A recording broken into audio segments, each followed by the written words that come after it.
Corona काल में IIT Kharagpur का क्या है अद्भुत आविष्कार। भारत में कितनी हुई वैक्सीनेशन की रफ्तार और कोरोना महामारी के खिलाफ जंग के लिए रेलवे कितना तैयार है। कोरोना के कहर के बीच हौसला बढ़ाने वाली खबरें देखिए टॉप 9 खबर पॉजिटिव। पश्चिम बंगाल के खड़गपुर स्थित आईआईटी ने कोरोना टेस्ट के लिए एक नए यंत्र का आविष्कार किया है, जिसकी मदद से महज 45 मिनट के अंदर कोरोना टेस्ट की रिपोर्ट आ जाएगी। इस यंत्र का नाम कोविड ऐप रखा गया है। इसमें इस्तेमाल की जाने वाली किट की कीमत 150 रुपए के आसपास होगी। बेकाबू हुई कोरोना की रफ्तार को देखते हुए मुख्यमंत्री नीतीश कुमार ने डॉक्टर्स और पैरामेडिकल स्टाफ के खाली पदों को जल्द से जल्द भरने का निर्देश दिया है। ये भर्तियां बिना परीक्षा की होंगी। साथ ही हर जिले में आवश्यकता अनुसार डॉक्टर्स और पैरामेडिकल स्टाफ की अस्थायी नियुक्ति भी की जाएगी। भारत दुनिया में सबसे तेजी से 14 करोड़ कोरोना वैक्सीन लगाने वाला देश बन गया है। देश में कुल 99 दिनों में 14 करोड़ लोगों को वैक्सीन लगा दी गई। शनिवार को देश भर में 24 लाख से ज्यादा लोगों का वैक्सीनेशन हुआ। भारत में वैक्सीनेशन की रफ्तार पर लगातार सवाल उठ रहे हैं। हालांकि पिछले कुछ दिनों में इसकी रफ्तार बढ़ाने की कोशिश जरूर हुई है।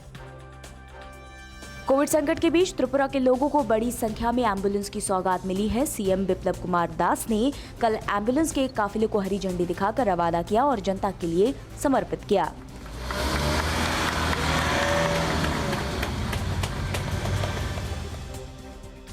रेलवे के 3,816 कोच कोविड मरीजों के लिए तैयार किए गए हैं। इस बात की जानकारी भारतीय रेल विभाग ने दी है। रेल मंत्रालय ने कहा है कि ये सारे कोच अलग अलग राज्यों से तैयार है और राज्य सरकार की मांग के हिसाब से इन्हें लगा दिया जाएगा। ऐसे ही 21 कोविड केयर कोच महाराष्ट्र के नंदुरबार जिले में लगा भी दिए गए हैं, जिनमें 47 मरीजों को भर्ती किया जा चुका है। दिल्ली के शकूर बस्ती और आनंद विहार में भी रेलवे ने ऐसे कोच लगाए हैं।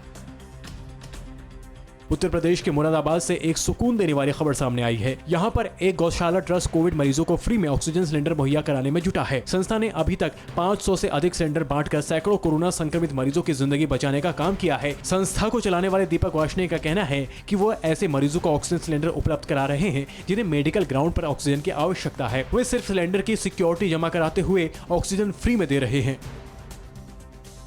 104 साल के बुजुर्ग ने कोरोना को मात दी। स्वतंत्रता संग्राम सेनानी बिरती चंद गोठी होम आइसोलेशन में रहकर स्वस्थ हो गए। अब बिरती चंद जी का कहना है कि सादा जीवन और सादा खाने ने उनकी जान बचा ली। साथ ही वो डॉक्टरों की मदद और परिवार की सेवा के लिए भी आभार जता रहे हैं। डॉक्टरों की सलाह पर उन्हें नियम से दवाइयां दी गई और ऑक्सीजन की जरूरत भी पड़ी, लेकिन वह 10 दिन में ही पूरी तरह स्वस्थ हो गए।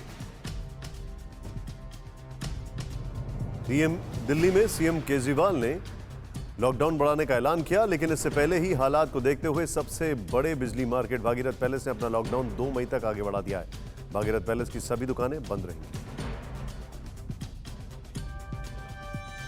केंद्र ने महाराष्ट्र को 4,35,000 रेमडेसिविर इंजेक्शन की आपूर्ति का आदेश दिया है। ये आपूर्ति 30 अप्रैल तक कर दी जाएगी। मुख्यमंत्री उद्धव ठाकरे ने इसके लिए प्रधानमंत्री को चिट्ठी लिखी थी। राज्य को आपूर्ति बढ़ाए जाने पर उद्धव ठाकरे ने प्रधानमंत्री नरेंद्र मोदी का धन्यवाद किया है। इस बीच केंद्र ने अलग अलग राज्यों के लिए रेमडेसिविर इंजेक्शन का कोटा भी जरूरतों के मुताबिक नए सिरे से तय किया है।